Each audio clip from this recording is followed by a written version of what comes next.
Okay guys, welcome. Friday again, end of the week. So is it your last lecture today or still have one more? Last? Okay, so I will... Lecture and first assignment. Okay, so I will not...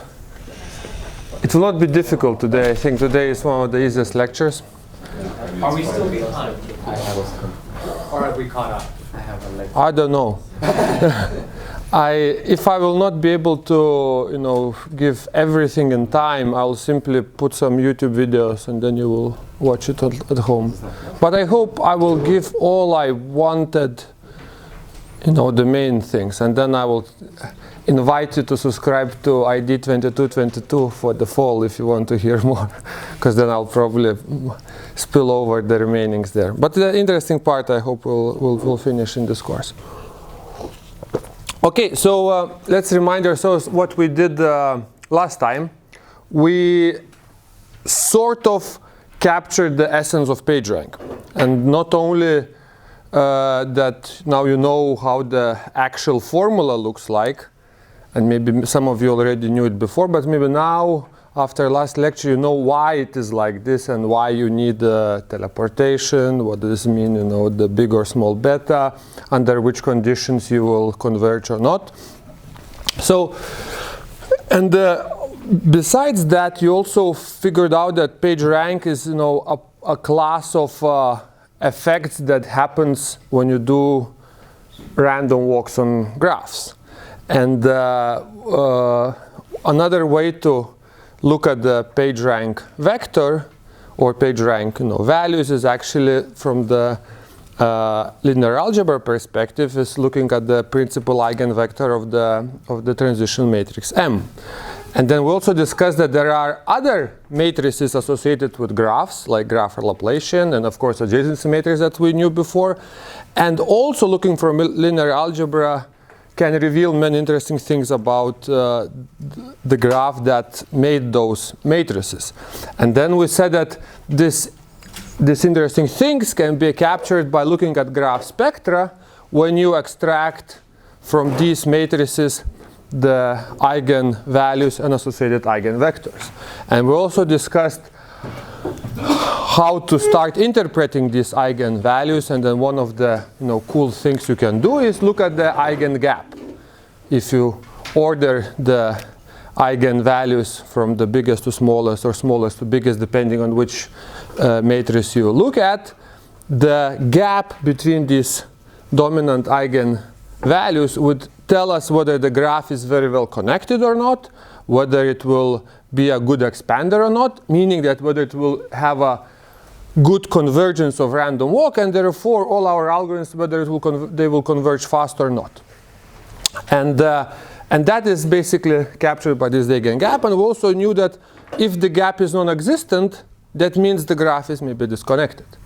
Well, not maybe, actually it's disconnected. So then we looked at, if you want now to do something useful, you also have to look at your real graphs. I mean, what you have in your data sets, and people back then, when they tried to apply these findings on the web, they had to look at the structure of the web, and we figured out this has this bow tie structure, that there are large connected component, the giant one, and the rest are some tentacles and in and outs. And then we discussed how to still do that, try to force it to be strongly connected without the spider traps and dead ends, and the PageRank had a solution with this teleportation. Okay, and then we said that the solution was that you random walk with beta probability, and with one minus beta probability you teleport to a random node in the graph, which sort of represents a piping, a small piping, 1 minus beta piping to every node from any other node in the whole graph. Sorry, I will put my phone on silent.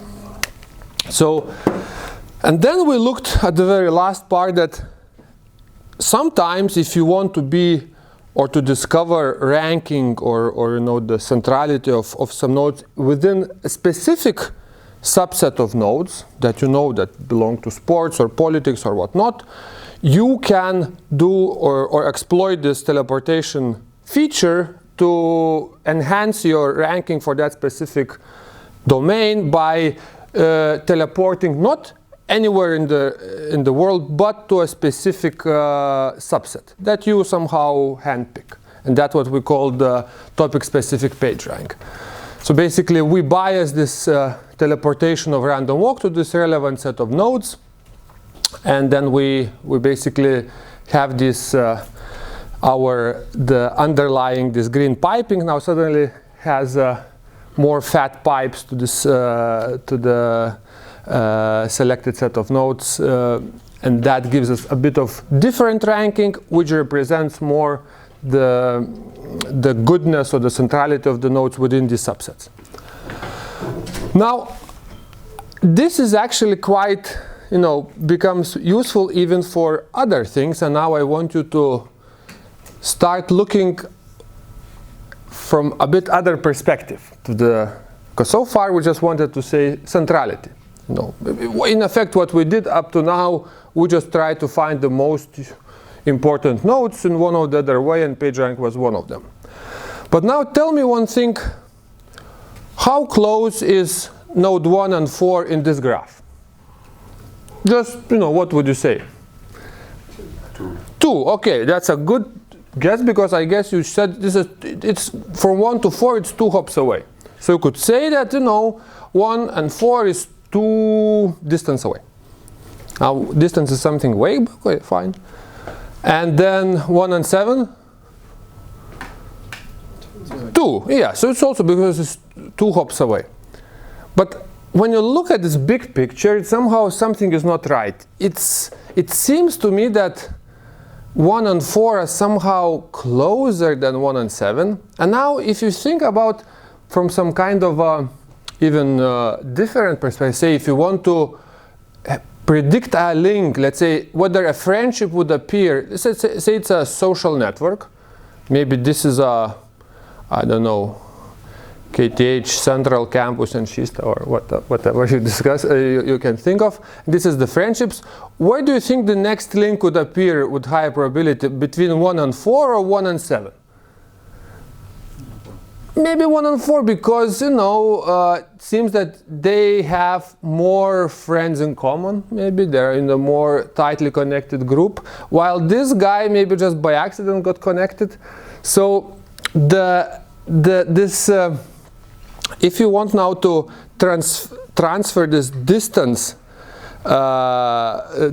measure not purely by looking at the hop count, but maybe even thinking how many possible paths there exist from 1 to 4 in hops 2, it will be very different, because look, from 1 to 4 you can go by one path into, second path into, third path, fourth path.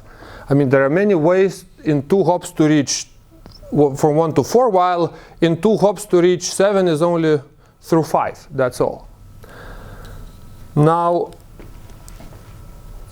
can you tell me, could you imagine how I could transform now, upgrade my distance measure from saying that 1 to 4 is somehow closer or has a better proximity, higher proximity than 1 to 7, just by, instead of looking by a simple hop count, now transforming it to the algorithm that we found in the previous sort of lectures, like from a PageRank point of view?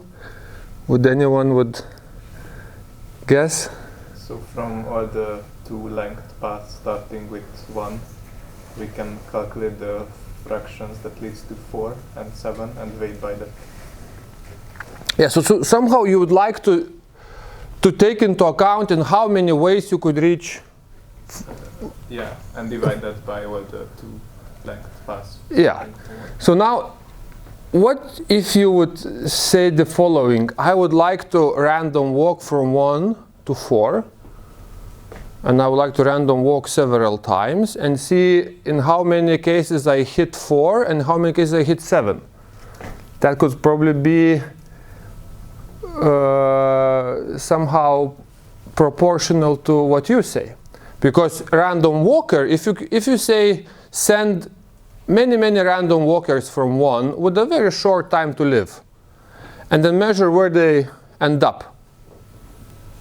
Okay, let's say random walkers with the TTL2, right? So it's in 2, they will, very few of them will end up at 7 because they had to actually choose from here the link to 5 and then to 7.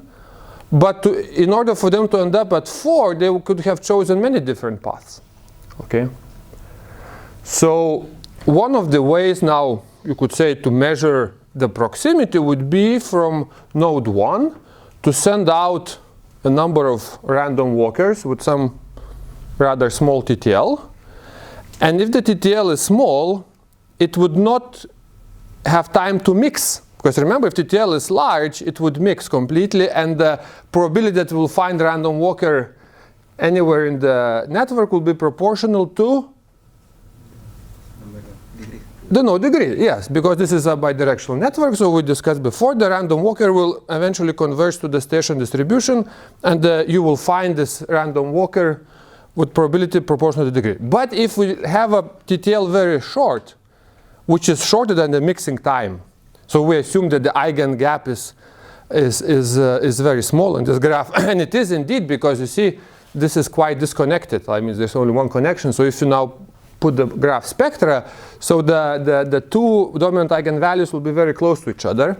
So the mixing time is small. So if you put the random walk with TTL very little, what you would expect that it will most likely have a high scores, let's say high. The nodes that the random walk finishes their journey will be mostly in that connected component, or this more closer to the initial node. And then if you will transform this number to some proximity number, then it would mean that this node 4 is more close to node 1 than node 7, because it simply collected more random walkers. And just to make it more sort of beautiful, you could say, let's not bother with random walkers, like per se, keep on sending them with some strange TTLs. What we can do, we can take our PageRank algorithm, and it's specifically topic-specific PageRank, and instead of in topic-specific PageRank, we have a teleportation set that we handpick some, specific set of nodes in the whole graph, say for sports or something. Now, instead of that, we pick only the set containing only of one node, which is the initial node. So that means I random walk with probability beta in my graph from here, and with probability 1 minus beta, I come back to the initial node. And I keep on walking, and I keep on walking, and I keep on walking. So if you transform now this into this PageRank into what we call PageRank with restarts, because you restart on its own node, you can show that your dominant eigenvector, it will converge, and it converge in such a state that would reflect the proximity among you, because this is restarts from you, and the rest of the nodes. So those. And the intuition is the following, that yes, you walk until you, with probability, you come back. And then you measure the distribution of the chances that you end up somewhere in this dominant eigenvector. So the probability that you will walk and you will reach these nodes will be very little. Because with 1 minus beta, it will keep on coming, so it's very unlikely you will explore very well here, but you will explore very well here. So from that guy, if you look at his PageRank with restart vector, will probably be, what will be the highest node in the score in the whole graph? 1. Yeah, because it will be itself, because it's keep on getting random walkers over and over. So you yourself, or the initial node, will have the highest score. And then those in the very tightly connected group will also have quite high scores. And if it's a very good expander, then maybe like a Erdős-Rényi, then maybe very quickly most of the nodes will have a more or less equal score, depending on the sort of how many hops away you are. But if you have these strange shapes, then the guys in this cluster will have much higher scores than guys in this cluster. And that's why you can very then clearly differentiate between distance between 1 and 4 and 1 and 7. And this is actually even used not only for such a, say, graphs with where nodes are of the similar kind. Let's say here this is social network or something. You can also work on the bipartite graphs where the nodes could mean something different. For example, this could be pictures, and this is the objects that the pictures have in their pictures. So for example, this picture has a house and a tree, and this picture has a house and a mountain, and then picture tree and a mountain. And then you can measure in the same way the distance between the pictures by letting the basically measuring the PageRank with restarts vector of this node. Meaning that, again, if you would have interpretation, the random walk would start walking from node 1 and keep on coming back and keep on exploring the nearby regions. So of course, the picture that has the best connectivity through the objects that they represent would have the highest chance to be visited. So in this case, probably picture 3 would be the closest because it has a chance to get from picture 1 through house and through 3. And that's maybe makes sense because both of these pictures have the same objects in common. That's why they should be similar. And not only that, you can also measure how close this picture is to the objects. And probably you could see that picture 1 is closer to house and a tree than to some mountain, and so on. So this topic-specific PageRank can be converted to the PageRank with restarts when we change the teleport set into the initial node itself, and it becomes our similarity sort of proximity measure within the graphs, which we can then use for many different things. And the main things is recommendation or link prediction, and that could even investigate in your projects. And actually, if you know Pinterest, if probably many of you chose a paper by Yuri Leshkovich, who is a professor in Stanford, and actually many of these slides are based on his slides. So he is also, I think, CTO of Pinterest. And when I attended his lecture, he said that the main algorithm for recommendation in Pinterest is actually also based on this quite simple PageRank with restarts algorithm, with some small modifications. So basically, these simple things actually work very well in practice. So I think this was, I don't want to lie, I think it was first proposed in this paper which we call SimRank. It's basically a topic-specific PageRank with where teleport set is the node from which you measure the distance. And they say that it's also very useful for a k-partite graph. So for example, before we just talked about pictures and objects, here you could talk about, for example, authors, conferences, and the hashtags of the papers. So then you can, if you make this tripartite graph where in one set you have authors who went to or had papers in certain conferences, those conferences had certain topics like hashtags, then you can measure with the topic-specific or PageRank with restarts, with the SimRank, very well the distance between any author and other author, or author and conferences, or author or hashtags. And then use for whatever you want in your domain to propose, predict, or recommend. Now, did you see like the main problem here, maybe? Yes? The order in which the partites are would make the distance different? No.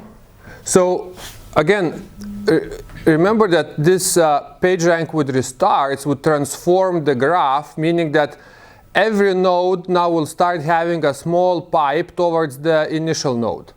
So it will not, in effect, you'll be walking not on a k-partite graph, but on a sort of semi-directed, actually strongly connected graph, because this piping towards the initial node would make sure that you can reach, if nothing else, A1 from any other node.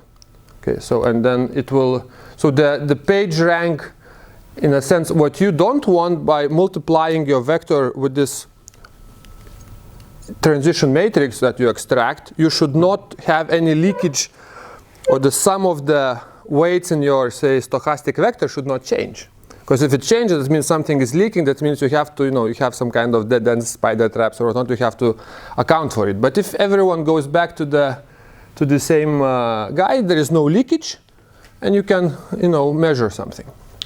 But the main problem is actually that, because initially in the previous cases, say for the general page rank, you make page rank for the whole graph once, and everyone has its centrality measure, and that's fine.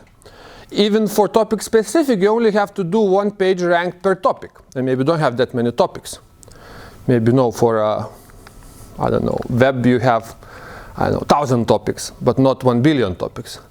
But here the distance has to be measured for every node. So for node A1, I have to sort of create a specific transition matrix and blah, blah, blah, calculate. But then for node A2, I have to do everything from scratch again, because now the teleportation set is this not A1 but A2, and now in effect the piping of my graph on which I'm walking is now changed radically. And that's why you have to redo it all over for every node. Well, and sometimes it's a problem, sometimes it's not, but and then there are some certain solutions, but just I want to sort of to understand that these are the sort of the prices to pay when you become very personalized, and you have to work for this harder. Yeah, and as I said, this is the variant of that is used in Pinterest. And yeah, so you'll find it as a sim rank in this specific case, but often it's also referred to as a page rank with restarts. It's maybe more intuitive. So for example, in this case, so we start with this bipartite graph, pictures and trees, and we can have initial our random walk matrix, transition matrix. Now, if we want to convert it to the page rank with the restarts matrix, what we have to do, in a sense, weight all of it by beta. And if you see here, everyone had, say, this guy, the picture 1 could go to, let's say 1, 2, 3, 4, 5, 6, 7. So you could go from picture 1 to 5 and 7 node with probability 0, 5, 0, 5, right? So what we did now, when we converted for the page rank with restarts, we weighted all of these guys by beta, so multiplied by, I think, 0.8. So you could see the 0.5 converted to 0.4, 0.4, the 0.33 became 0.26. But what happened, we added the piping towards the first node, because we measure from the first node, so everyone got 0.2 here. And those who actually had the links towards it, like from node, what was this, 5 and 6, actually got even increased probability. So this was the 0.2 plus 0.33 times 0.8. Okay, so now we rebuild this page rank transition matrix with restarts, or topic specific, where the topic is only one initial node. And now if we run our calculation, extract the dominant eigenvector, we would see that this eigenvector would look something like this. These are the values, and as we discussed before, the highest value would be of the initial node itself, because it always gets the restart back. And then the second highest was of a third node, which was picture 3, which again is natural, because the random walker had the most time to visit that guy. And then the picture 2, picture 4 were lower. So that's how you could now sort of interpret this, the distance between picture 1 and the rest of the pictures. But also you can see that picture 1 is more similar to house and a tree, which has higher values than a mountain, which again is natural. And similarly, you can do the same for our initial graph, and if you run it similarly, we could see that some kind of a ranking would give again the highest for its initial node, because it's measured from 1. And then if you now compare 4 and 7, 4 would be like some rank of 0.2, and the 7 will be only 0.07. So much lower than that. And you could also see that the nodes here would have much higher ranks than nodes down there. Okay. So again, this is one of the probably most useful simple tools in data mining or network mining that you can use and to extract from many different domains, and especially for recommendation or link prediction. Any questions? So I assume you understood everything. I don't want to assume that it was completely incomprehensible. So just let's summarize. PageRank teleports uniformly at random to any node, and all nodes have the same probability of surfer landing there, this sort of random walker. Topic-specific PageRank, also known as personalized PageRank, teleports to a specific set of nodes, and then PageRank with restarts or SimRank goes to this one node from which you measure the distances. And with this, I close sort of one part now, and we will step back a little bit from the graphs and go to a more generic now field of just data points, and later in the next lecture or two we'll again put them together. But for now, once we sort of done with the random walks, now I want you to again to start thinking just if you have a set of some kind of node in some kind of space, and I want you to think about clustering. So now tell me what clustering is, what would you think for you is clustering of some set of data points? And now forget graphs for the moment. What? Grouping similar data points.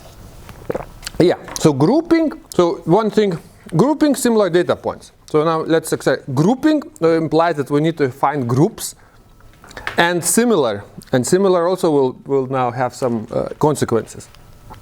And again, here the set of nodes, and I mean some of you with your brains can start doing clustering and detection. Some of them could see these clusters, others maybe some different. But in a sense, we want to find some groups. We might also find outliers. Then we have to see how to deal with that. And the problem is that this was easy because this was two-dimensional space, very little data, but very often we are in the high-dimensional spaces and the grouping is not that obvious. So then we will need to define rules and how we approach that.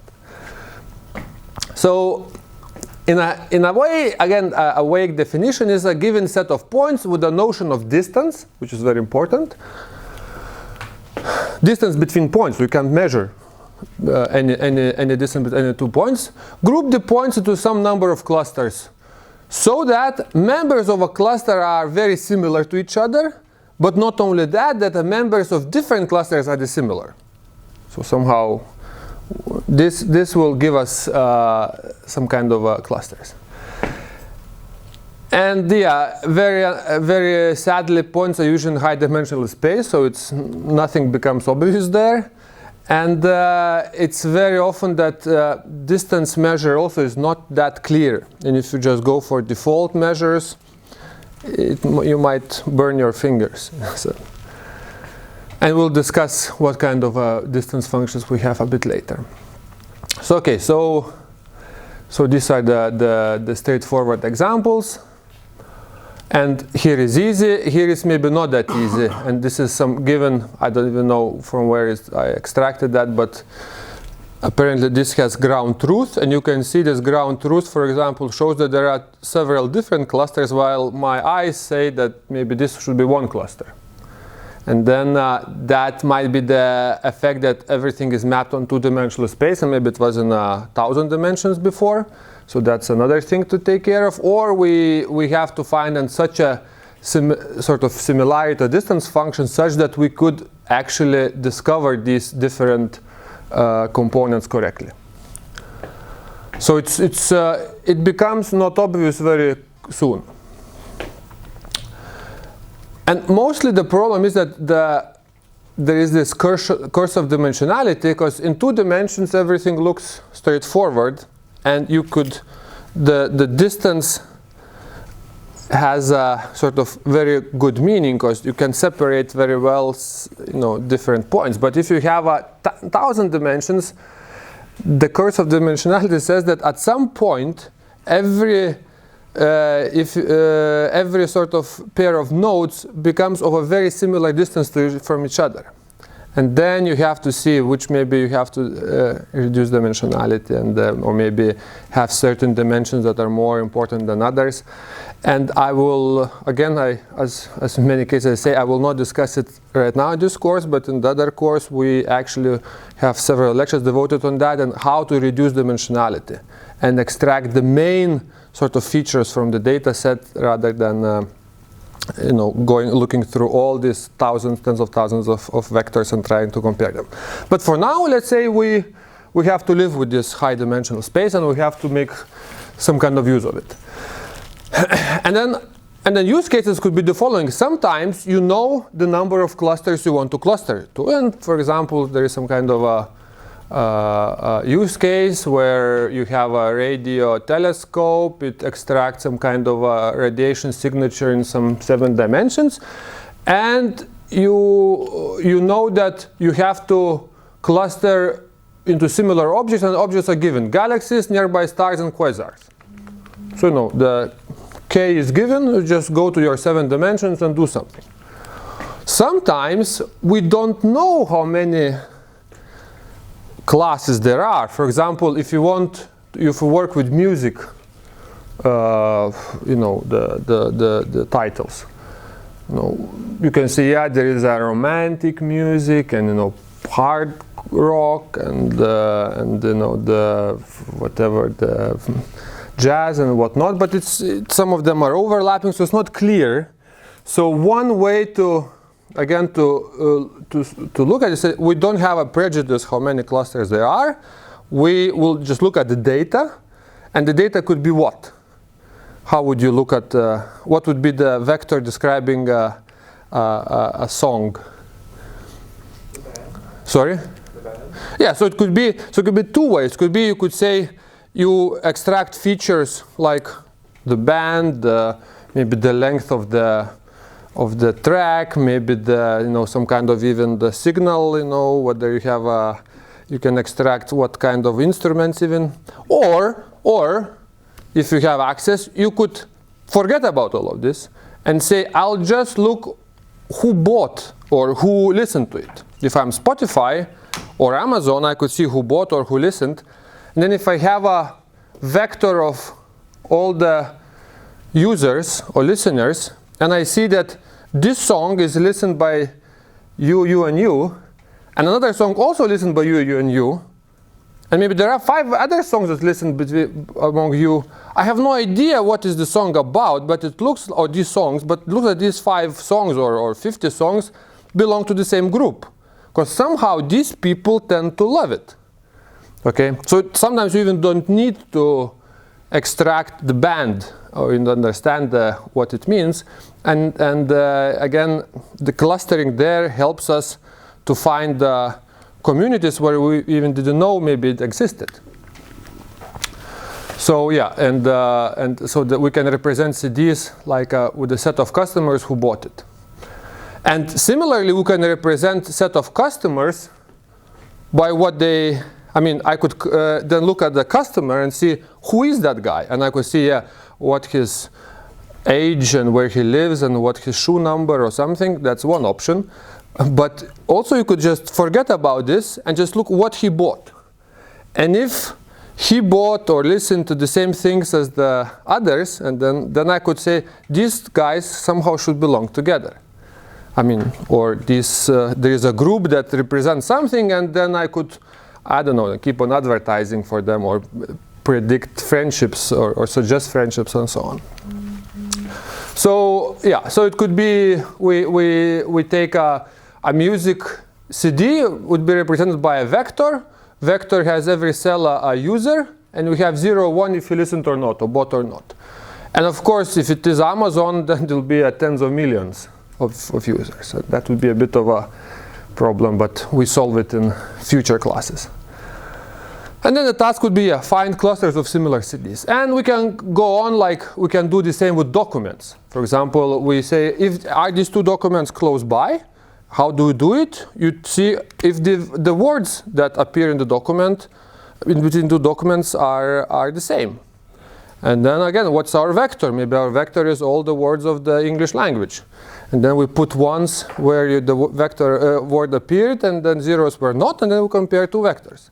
That's a very naive way, and there will be an invited speaker in a month or at the end of this month. We'll talk about natural language processing, so we can do it more efficiently. But again, this is initial things how we can compare two documents and two vectors. And in many cases, maybe it will be more than enough. You know, if you see similar words like, I don't know, computer science, graphs, random walks in the two documents, meaning maybe they are of the same group and you'll figure out they are of this course, right? And if you talk about, you know, some kind of music and or politics or something, you can clearly separate KTH related computer science documents from Aftonbladet newspaper, you know, politics or whatnot. And maybe if you want to dig deeper, maybe that would not work that well. But the first sort of partitioning could be good enough even with this type of clustering. So, okay, so once we represent the data in a vector, then we have to do the next step. So what's the next step? Now we have somehow extracted vectors. Now we need to compare them, right? So how do we compare them? We need to define distance. And that's probably the most difficult part. Or maybe not, it's not difficult to define it, but if you define it wrong, you might get the wrong output. So what distance measures do you know? Yeah, so Euclidean one. So the Euclidean implies that you have to live in the Euclidean space. What else do you have? Manhattan. Yeah, what else? Manhattan is sort of very similar to Euclidean. I would like you to jump to some different domain. Yeah, Jakarta. But that's for sets, right? Yes? Cosine, that's for vector. So you see, so we have several now options. And if you have sort of sets, and this could be like applicable for, say, for words, set of words, you could use Jakarta, which is basically, you see the intersection versus union. Yeah, and then you can, like this, you can compare Aftonbladet newspaper with your paper that you are, you know, project proposal. And that could, two project proposals would probably have a much higher Jakarta similarity together rather than compared to the Aftonbladet news about something that happened in Stockholm, right? And then, yeah, if you live in an Euclidean space, then the Euclidean distance might be good enough. Or often, if you have vectors, we like to find the angle between the vectors, and this is represented by cosine distance. Yeah, dot product. Sorry? Dot product. So dot product over the length of the vectors, so that the most similar are 0 and the dissimilar are 1. Or you can also have 1 minus. So but you have to be also whatever distance you define, you have to be very careful that you understand what are the limits. So in cosine you could be 0 to 1. In Euclidean could be whatever, maybe, but it maybe cannot be minus, right? And then, so you have to also see what you measuring. And in any case, the choice of this function depends on what you're solving. So if you're solving one thing, if what you're solving needs that you group nodes in this type of distance, it's fine. But if you hope that you'll find the groups but you choose the wrong similarity measure, then you will not be able to solve your problem. So that's one of the probably most crucial parts in any data mining step, is to choose a right similarity function. So now, once we have that, we can start thinking what kind of methods of clustering we have at our disposal. And one of the sort of default methods is called hierarchical. And hierarchical can be split into 2 points. It's agglomerative, which is bottom up, or divisive top down. So agglomerative, it's basically says I start with the assumption that I have as many clusters as the nodes or data points I have. And then I will start looking what are the similar data points, the most similar, any pair of the most similar data points, and I'll go to this pair and say, you guys somehow merge. I don't know how, and then you make the first cluster. And then again, I go through all of the other points and I see who are the next best, and then I keep on merging them until I merge everything.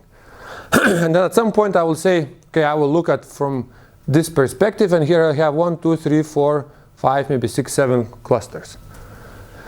Or you can go top down, you can assume everyone is in the same group. Now I have to split you, and I'll split somehow smartly, and I'll split here, and then now you are in this group. I split now maybe by this line here, that's one. So you're in one group, you're in another group here, then I split by maybe by rows. That's one way to split. Do you remember, we already seen this before in the class, another way. Can you remember what was this divisive top-down approach? Sorry? The tree. The tree, but we had explicitly an algorithm. Cut the edge with the maximum between us. Exactly. So what we looked at, remember Girdwey-Newman approach, we said you take a graph and we look at, in this case we don't look at all the pairs, we look only at the edges. But again, later we'll discuss that you can always convert these problems into graph problems that just in some cases you can have fully connected graph. But if you have not fully connected graph, it's the same sort of principle. We said initially everyone is in one cluster. Then we find the right intelligent ways to cut. An intelligent way would be the edges with the highest between centrality. And then we cut those, and then when we cut those, we hopefully get the good clusters, and then keep on going from up down, and that would be divisive approach. And the fact that we choose between centrality is only one way to deal with that, and maybe you can end up with some other smarter ways to cut. Okay, but that was also a divisive approach. Another way, sorry, to assign is called point assignment, and point assignment is contains of the idea that you start with the initial understanding of how many clusters there should be. So say I need, because here I don't know how many I'll have. Here I said no, I need 13 clusters. Just whatever happens, I need 13 clusters. And then I try to somehow also intelligently assign my existing points to these 13 clusters that I defined. So, and usually you would like to start with a good starting position, so that later the assignment could be both efficient and would make sense.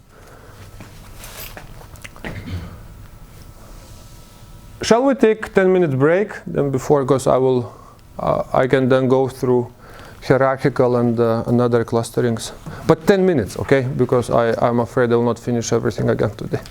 No Kahoot today, no prize.